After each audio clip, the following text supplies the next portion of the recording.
If you're watching this right now, that means that this is Cloverfield Reviewed. Let me first address your main concern on whether or not you want to see this movie, and that is probably the camera work, the motion sickness you've been hearing about. And I was really concerned about it before I saw the film. I almost didn't see the film because of it, but after seeing it, it wasn't that big a deal. A few times the camera was tilted on end for maybe a few minutes, and it felt like I had a crink in my neck, but it doesn't last too long. It's kind of built into the whole experience of the film. You've probably seen from the previews that it starts out at this guy's going away party,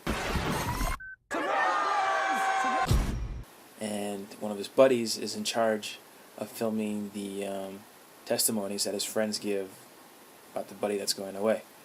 And the guy films for the entire night, and he feels honored, or he feels that he has this duty to document the night of his buddy's party.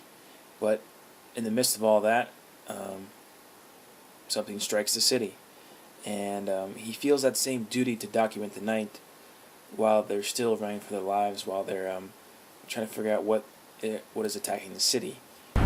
Still filming? Yeah. People are going to want to know, how it all went down. And I think that's a great premise that we only see what this one camera sees throughout the entire film. So we almost feel like we are a character.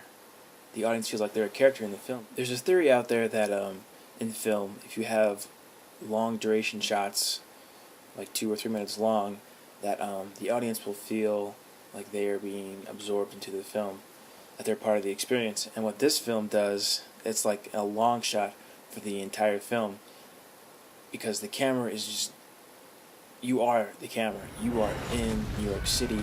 You are running for your life. Things are flying over your head. Things are jumping out at you. It's kind of like a experience I remember from Children of Men, where bullets are flying past your heads. It's kind of like that. Now, you're not going to know any of the actors from the film.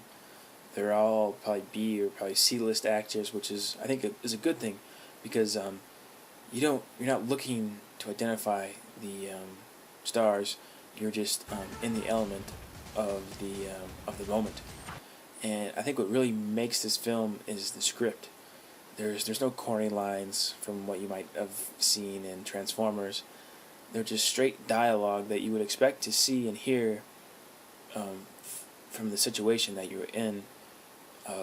It's a crisis, you're trying to survive, you're just trying to run for your life. And it really makes the film solid. One thing that I did not expect at all from this film was that it had a great amount of humor in it. Not an overwhelming amount, but just a good enough amount to break up some of the tension of this film, because the tension is so thick. So it's just a nice extra bonus to have some good comedy in there. And the last thing I want to discuss is the ending. Some people have said that they don't like the ending, but for me, I thought the ending was very fitting. It followed the rules that this film is set up on its own. It follows the structure of the film, and I can't see any better ending. So get out and see this film while it's still in theaters. I give it an A.